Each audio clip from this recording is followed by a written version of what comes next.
माझ्या वयाला शोभणार नाही आणि तुम्हाला ऐकायलाही कसं तरी वाटेल, पण ते वास्तव आहे. काय वास्तव आहे? पती ज्या वेळेस पत्नीच्या गर्भामध्ये वीर्य स्थापित करत असतो, त्या वीर्यामध्ये हजारो मुलांना जन्म देण्याची ताकद असते, पण एकच मुलगा किंवा मुलगी जन्माला येते. क्वचित 2 आणि क्वचित 3 जन्माला येतात. आता संध्यानंदवाले किती बी यादी सांगतात तो भाग वेगळा. काय तो आपल्याला मुद्दा नाही. भागवताने चिंतन केलेले त्या वीर्यामध्ये हजारो मुलांना जन्म देण्याची ताकद असते, पण एकच बहुमत एकाकडेच आहे. क्वचित 2 क्वचित 3. जंतू नामनर जन्म दुर्लभमतः. नर जन्म मिळाला त्याच्यामध्ये पुरुषाचा जन्म दुर्लभ आहे. पुरुषाचा जन्म मिळून ब्राह्मण कुळामध्ये जन्म दुर्लभ आहे. ब्राह्मण कुळामध्ये जन्म मिळून वेदाध्ययन करणं दुर्लभ आहे. वेदाध्ययन केलं तरी सुद्धा तसं वागणं दुर्लभ आहे. तुम्ही जर पुण्याला गेला असाल तर सावित्रीबाई फुले पुणे विद्यापीठाच्या पुढे कमान आहे, त्या कमानीवर एक वाक्य लिहिलेलं आहे, एक क्रियावान सपंडित. पंडित कोणाला म्हणतात? जो वागून दाखवतो त्याचं नाव पंडित आहे. बोलणाऱ्याला पंडित म्हणत नाही. काय का? एक क्रियावान सपंडित. अलीकडे संप्रदायामध्ये बोलणाऱ्यांची संख्या जास्त झाली आहे. कीर्तन झालं की तिथंच कार्यकर्त्याला म्हणतात हाय का वचुना, हाय का? हो, संप्रदाय पण खूप व्हायला लागला इकडे तिकडे. चला, आपला मुद्दा तो नाही. मुद्दा काय आहे माझा? ब्राह्मण कुळामध्ये जन्म दुर्लभ आहे. ब्राह्मण कुळामध्ये जन्म घेऊन वेदाध्ययन करणं दुर्लभ आहे. पुन्हा तसं वागणं दुर्लभ आहे. तसं वागल्यानंतर त्या अनुभूतीपर्यंत जाणं दुर्लभ आहे. एवढं सगळं दुर्लभ आहे. मी कशा करता हे प्रकरण काढलं? आज्यामुळे ब्राह्मण आहे, आज्यामुळे वेदशास्त्र शिकलेलं आहे, आज्यामुळ्याचं लग्न झालेलं आहे, आज्यामुळ्याला त्या पहिल्या बायकोपासून एक मुलगा पण झालेला आहे. एवढं सगळं असताना सुद्धा आज्यामुळ्याने एक परकी बाई घरात आणून ठेवली. मुद्दा इथे आपला. पुराण काय सांगतात? तुम्ही जीवनामध्ये कितीही नीट वागायचा प्रयत्न केला तरी एखाद्या वेळेस तुमचं मन तुम्हाला धोका देऊ शकतं. म्हणून पुराण आपल्याला सांगतात की क्षणाक्षणाला तुम्ही सावध राहिलं पाहिजे. हो, तुम्ही कीर्तन किती दिवस ऐकायची? 8 दिवस नाही, रोज ऐकायची. तुम्ही ज्ञानेश्वरी किती दिवस वाचायची? म्हणजे सप्ताह चाललाय तोपर्यंत नाही. सप्ताह म्हणजे डेमो असतो, हे तुम्हाला करून दाखवले. असं आता वर्षभर वागायचं. विठ्ठला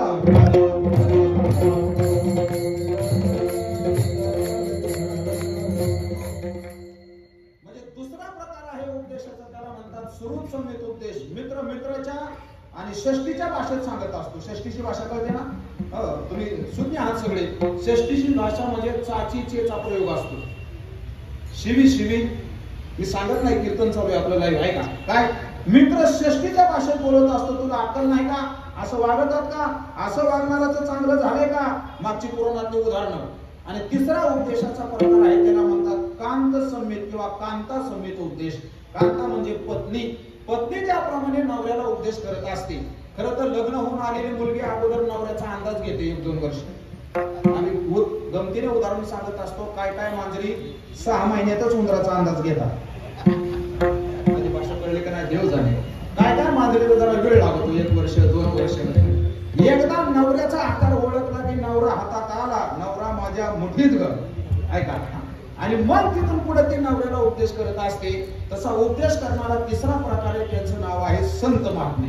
संत महात्मे जशी लग्न होऊन आलेली मुलगी अगोदर सगळ्या सासरच्या मंडळीचा अंदाज घेते, तसं संत महात्मे सुद्धा अगोदर जीवाचा अंदाज घेतात. सगळ्यांना सांगत होते तुम्ही भक्ती करा, भक्ती करा, भक्ती करा. गाते श्रोते आणि पाहावे,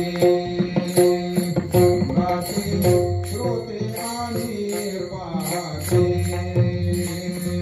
चतुरायनो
नाम